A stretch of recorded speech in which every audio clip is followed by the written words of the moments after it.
Hi Aquarius, welcome to your mid-April 2021 General Tarot Update. It's Raina here.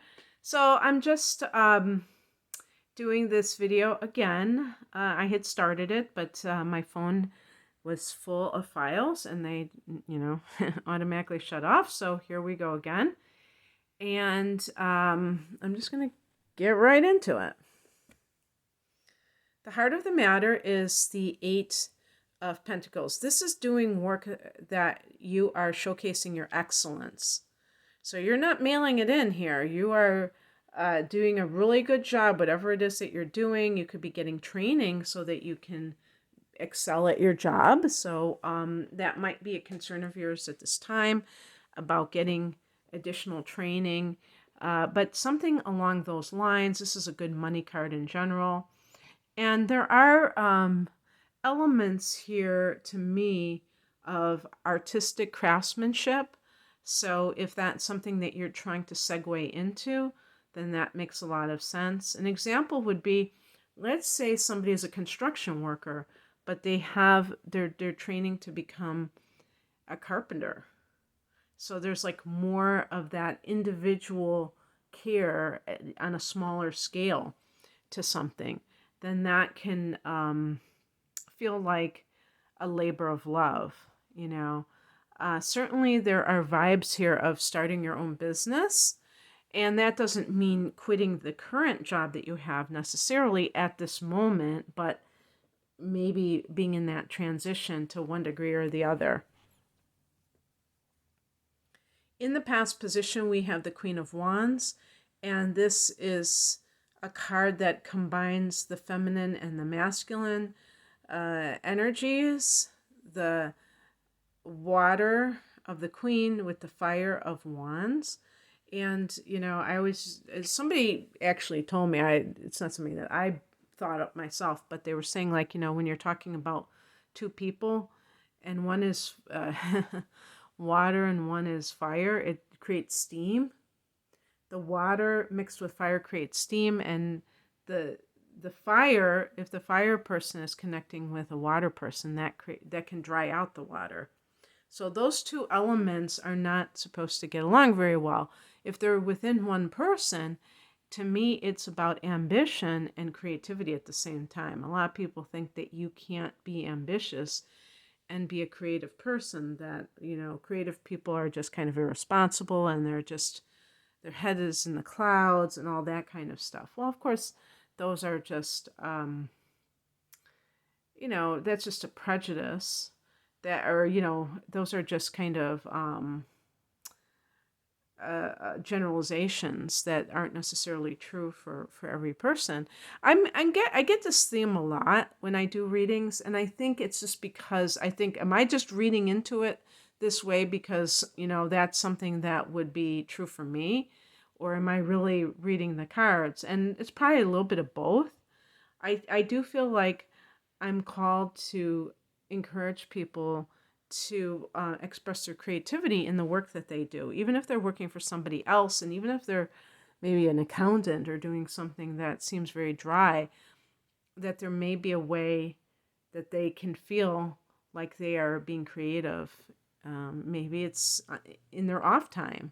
Maybe it has nothing to do directly with their job, but just making time for it in life itself, because for some people, they really need it, and they don't realize how much it is until somebody points it out, or until they experience not having it.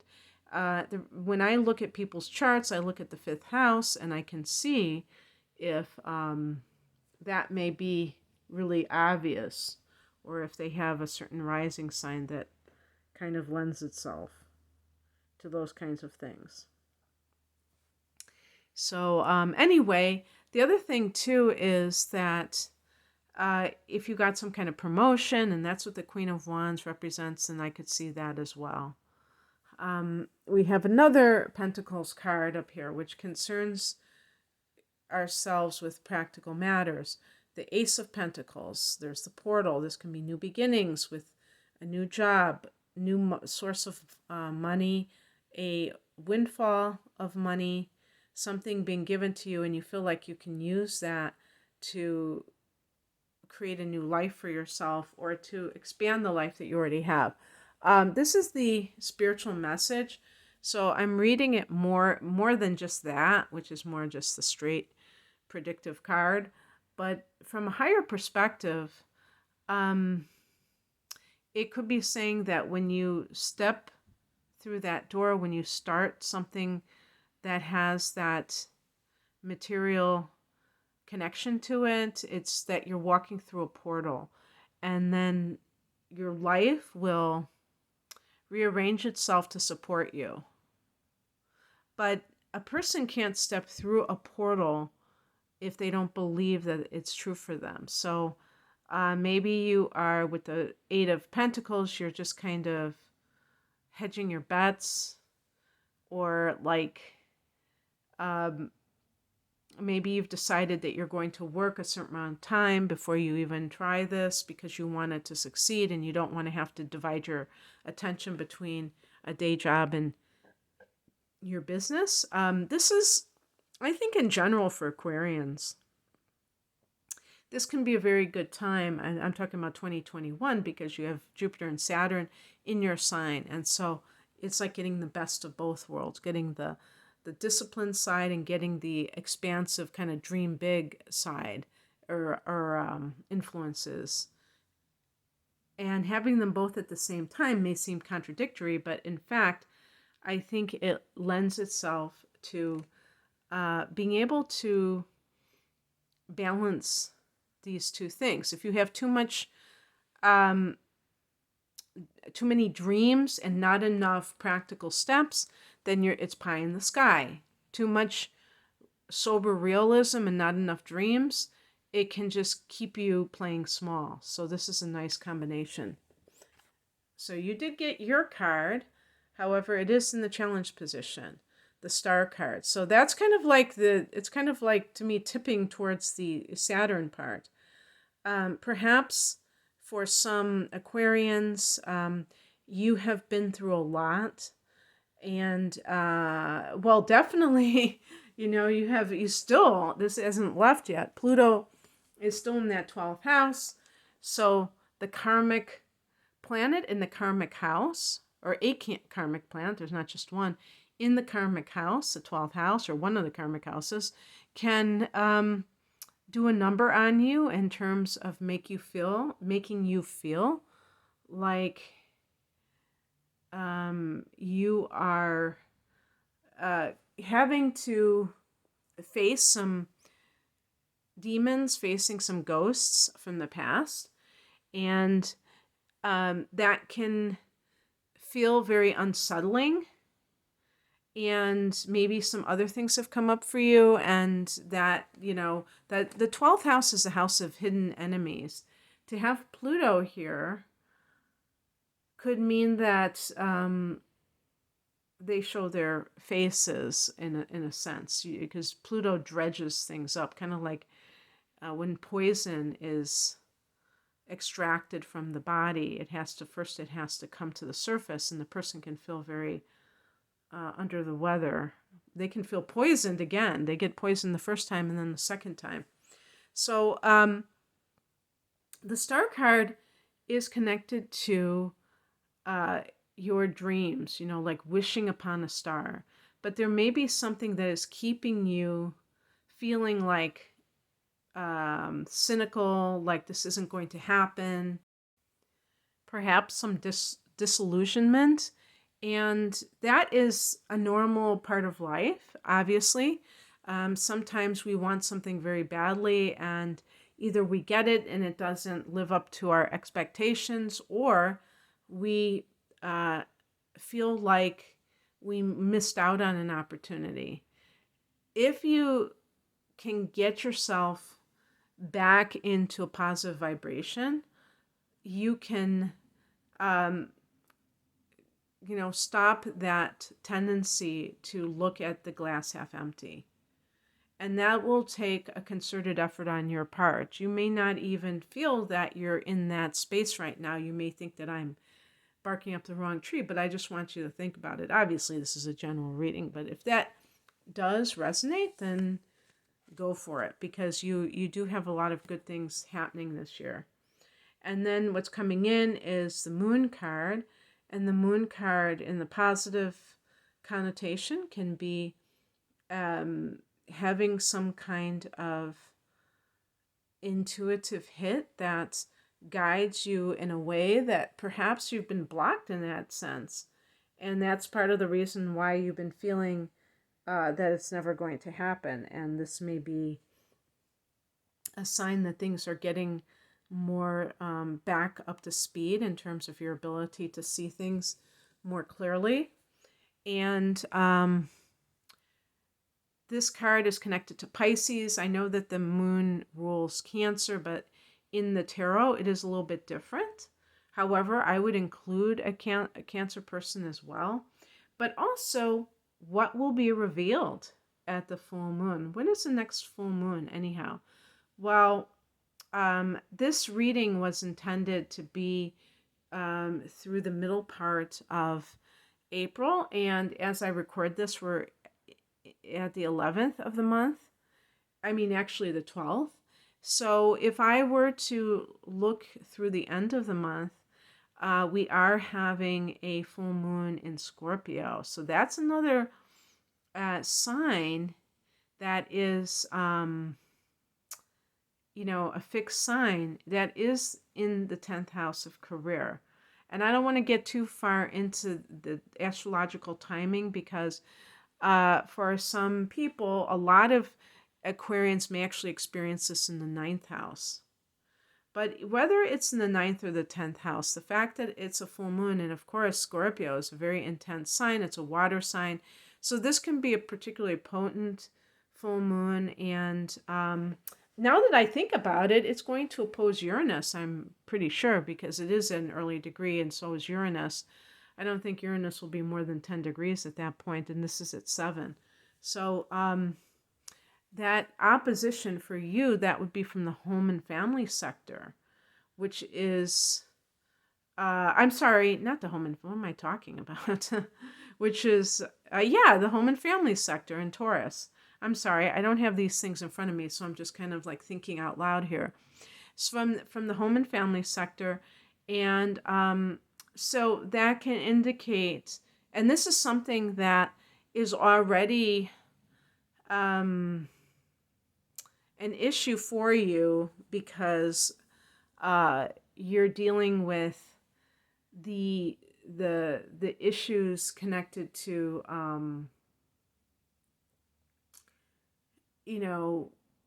I have a feeling a lot of you, this full moon will be in the 10th house, so I'm going to just leave it there. But you're already dealing with Uranus in the 4th house. You're dealing with a lot of things being up in the air on the domestic front. And so if this is like a career situation where you get like a promotion, which could happen at a full moon, that could rattle your home life, where you feel like, okay, now what do I do? And there are going to be eclipses at the end of this year and in 2022 in these two areas. So just to let you know ahead of time.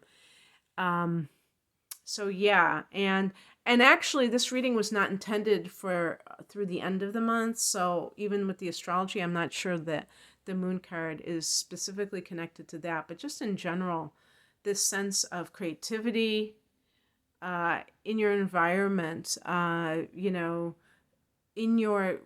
whatever it is that you're trying to make happen, instead of just focusing on, oh, I want to have some kind of material success. Maybe you've already been there and done that, and now it's time to be more concerned about the spiritual and the creative, and how you can even sometimes join those things together. The outcome is the King of Wands. This is a card of self-empowerment or stepping into your power, Aquarius. And there is, I feel like the Eight of Pentacles is you preparing for that eventuality. I do think of the King of Wands as an entrepreneurial energy, or at the very least, if you're working for somebody else, being a supervisor in the biggest sense of in the greatest sense of the word, where you're able to direct things very assuredly, where you don't have to like be micromanaged by anybody. That you have a lot of that control. Otherwise, this could be you working for yourself and, being the captain of your own ship. So I think that overall, this is very positive reading.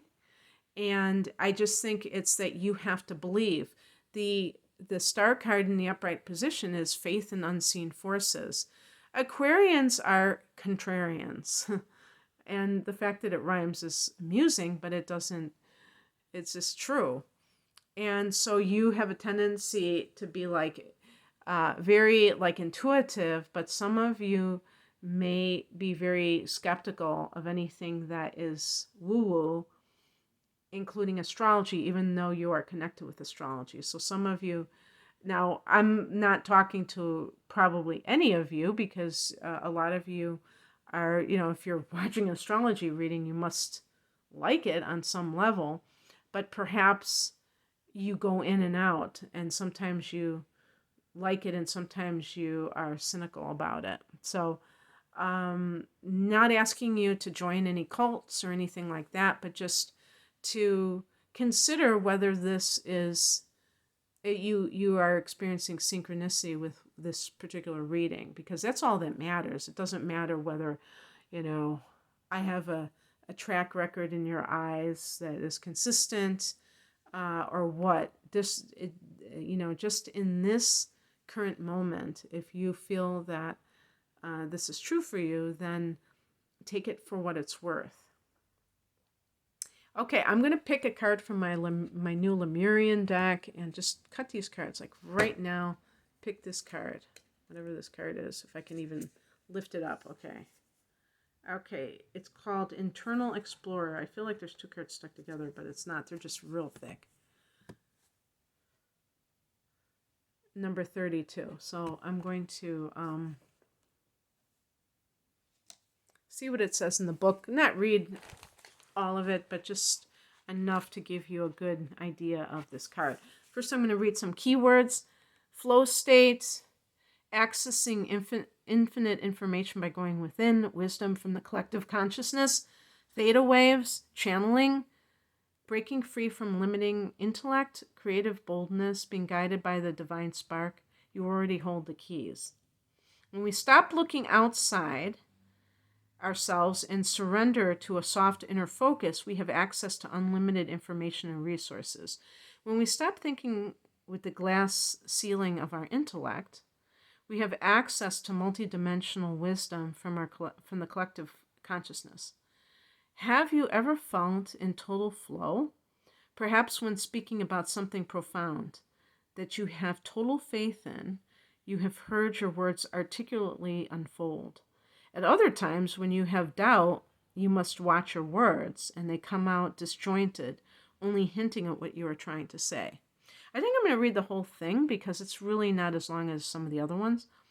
In my journey as an artist, and see, here we go. Because the person who drew the pictures, I believe, is writing this booklet, which is amazing because she's a very articulate writer. In my journey as an artist, I found I was able to paint more skillfully than I imagined when I stopped thinking or tightly controlling my images into being.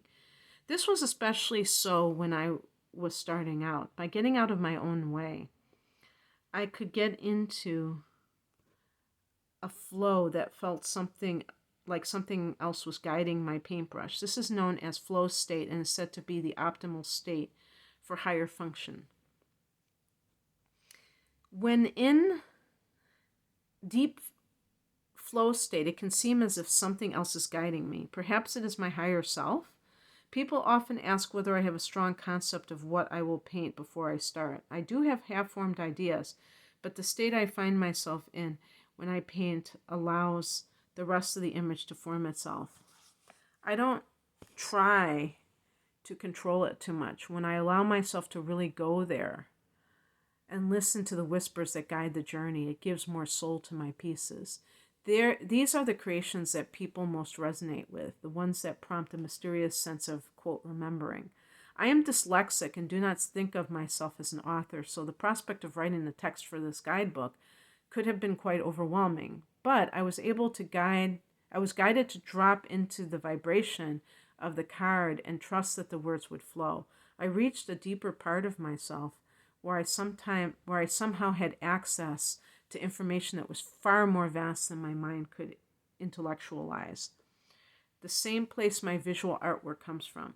You may have read quotes about being far more amazing than you realize. There is an infinite part of us that is God, or whatever you wish to call it.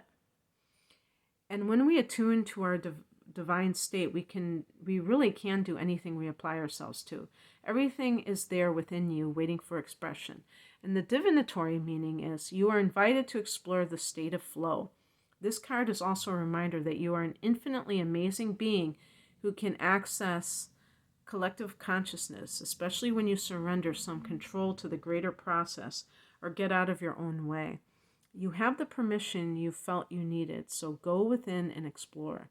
Wonderful gifts are waiting for you. So hopefully that will land on whoever it was meant to land on.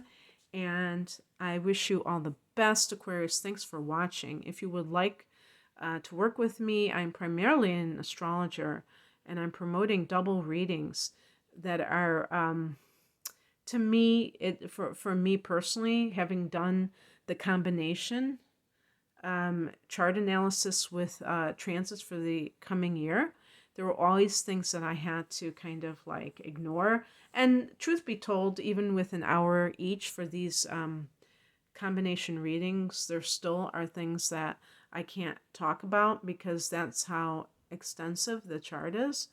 But I still feel like I can give it more time. And it's at a special price, so the double chart reading is called the deep dive, and the combination with the chart and the transits with a full-length tarot reading is called the whole enchilada, and the link below is for all of my readings. Take care. Bye.